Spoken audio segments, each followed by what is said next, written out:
on lâche pas la paire, parce qu'on est trop tenace, il n'y a rien à faire, on lâche rien.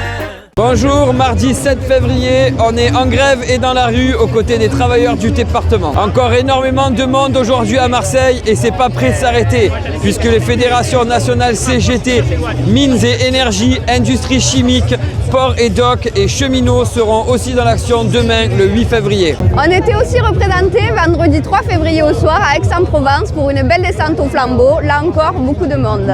Grâce à ces actions de communication importantes, la CGT a d'ores et déjà gagné la bataille des idées.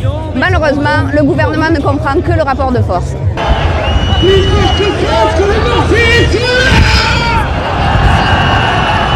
Alors ce vendredi, on était aussi au CSE et vous savez que les salariés qui sont impactés par la restructuration immobilière avaient écrit à l'ensemble des élus CSE pour qu'ils votent l'expertise.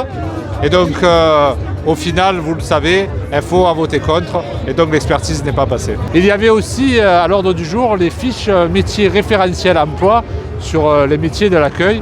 Et vous savez que ça rentre dans la politique de dissuasion qu'a lancée la Caisse depuis quelques années. En gros, pour notre direction, c'est clairement de dissuader les assurés de nous appeler et de venir dans nos accueils. On y reviendra en détail, mais ça rappelle le mail que nous avons reçu du syndicat Force Ouvrière qui est par principe contre les fermetures de sites. Je vous rappelle que pour un syndicat qui a voté par principe contre les fermetures de sites, que ces 10 dernières années, il y a certains sites qui ont fermé à leur initiative. Saint-Henri, La Gavotte, Le Canet, La Capelette, Le Cama, Cancini, Bonneveine, Berre, Vitrolles, Aix-Saint-Donat, Salon, Michelet, Tarascon, Port-de-Bouc, Aubagne-Boyer, où je dois en oublier encore d'autres, mais c'est grave quand même. Ouais, avec les mecs, ils ont liquidé la moitié de la caisse et là ils se réveillent un beau matin avec une posture de combattant.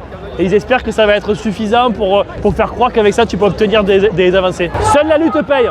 On nous fait croire que Saint-Louis va fermer bientôt, mais grâce à la lutte, on a réussi à tenir pendant 4 ans Saint-Louis et Burel ouverts, alors qu'ils étaient soi-disant condamnés. Et en plus, ils annoncent depuis longtemps qu'il n'y aurait plus qu'un seul accueil dans les quartiers nord. Alors qu'en vérité, maintenant, ils ont changé leur fusil d'épaule et ils annoncent qu'il y en aura 2.